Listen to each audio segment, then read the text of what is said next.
A friend of the men jailed for the London failed bombings has been convicted of organising terrorist training camps in the Lake District and the New Forest to prepare recruits for fighting abroad. Hamid, who called himself Osama bin Laden, was also found guilty of soliciting murder. The men involved in the attempted bombings in the capital on July the 21st, 2005, attended his camps. Today, 5 of Hamid's followers were jailed for up to 5 years for attending them. John Sparks has this report.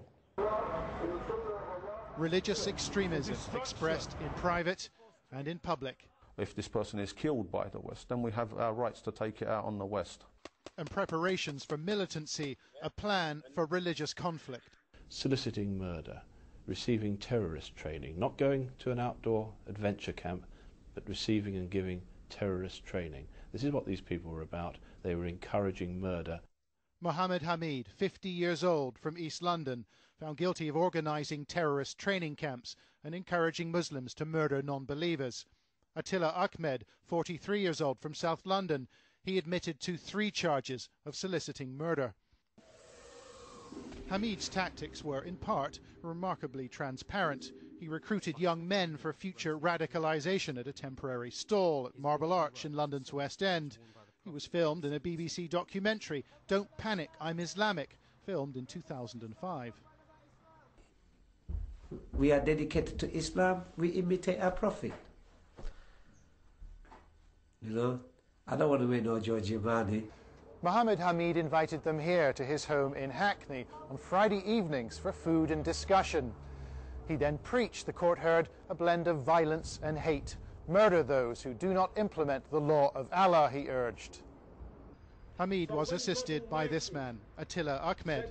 Ahmet was well known as a close associate of Abu Hamza, the one-time imam at the Finsbury Park Mosque, currently serving 7 years for inciting murder and racial hatred. You people can't see because you're so sick with evil desires. Ahmed's views became increasingly radical, and he aired them in a number of television interviews in 2006. The Muslims that have the obviously want to take up arms against the West, it's their Islamic right to do so. Islam is a peaceful religion, but at the same time Islam is allowed to defend itself. And this, according to the prosecution, part of the training regime, a melon sliced to simulate a beheading. Hamid organised a series of training camps throughout the UK, including one here at Bays Brown Farm in Cumbria, unbeknownst to the farmer, however. Hamid's lawyer said the trips were for disaffected young people. The jury didn't agree. A number of men were convicted of attending those camps, including Kibli da Costa, Mohammed El Figari and Kadar Ahmed. They were being watched. This is police surveillance footage at Bays Brown. In court, Kibli da Costa said they spotted officers filming them. Come have a cup of tea with us, they said, but the police ran off, he testified. The court heard that 5 plotters involved in the botched 21/7 attack in London attended one of Hamid's camps in 2004, that including the ringleader Mukhtar Saeed Ibrahim. Ibrahim tried to blow up the number 36 bus in East London, but his device failed to go off. What's that? In fact, Hamid, pictured here, and Ibrahim were arrested in 2004 for abusing 2 police officers.